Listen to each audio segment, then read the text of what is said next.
દાહોદમાં પ્રકૃતિ મિત્ર મંડળ દ્વારા 5,750 રોપા વિતરણનો ભવ્ય સફળતાપૂર્વક સંપન્ન.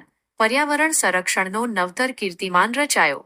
આજે દાહોદ ખાતે પ્રકૃતિ મિત્ર મંડળ દાહોદ, સામાજિક વનીકરણ વિભાગ, દાહોદ અને પશ્ચિમ રેલવે રતલામ મંડળના સંયુક્ત ઉપક્રમે ફ્રીલેન્ડગંજ સ્થિત પ્રકૃતિવનમાં એક ભવ્ય રોપા વિતરણ મહોત્સવનું આયોજન કરવામાં આવ્યું હતું, જે અત્યંત સફળતાપૂર્વક સંપન્ન થયો. આ કાર્યક્રમમાં કુલ 5,750 રોપાનું વિતરણ કરીને પર્યાવરણ સંરક્ષણની દિશામાં એક નવતર કીર્તિમાન સ્થાપિત થયો છે.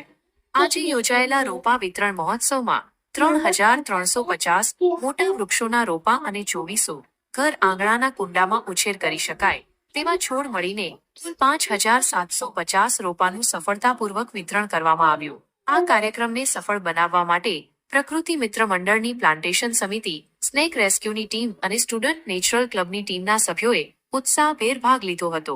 આ વર્ષે રોપા વિતરણ માટે ઓનલાઈન રજીસ્ટ્રેશનની પદ્ધતિ અપનાવવામાં આવી હતી, જેને લોકોનો જબરજસ્ત પ્રતિસાદ મળ્યો. માત્ર એક જ અઠવાડિયામાં ઘર આંગણાના છોડ અને ખુલ્લા પ્લોટ માટેના કુલ 925 જેટલા રજીસ્ટ્રેશન થયા હતા, જેમાંથી 510 જેટલા પર્યાવરણ પ્રેમીઓએ આશરે 5,750 રોપા મેળવીને આ અભિયાનમાં પોતાનો સહયોગ આપ્યો હતો. પ્રકૃતિ મિત્ર મંડળ દાહોદ દ્વારા આટલી મોટી સંખ્યામાં રોપાનું વિતરણ કરીને પર્યાવરણ જાગૃતિ અને સંરક્ષણ માટે એક અનુકરણીય ઉદાહરણ પૂરું પાડવામાં આવ્યું છે.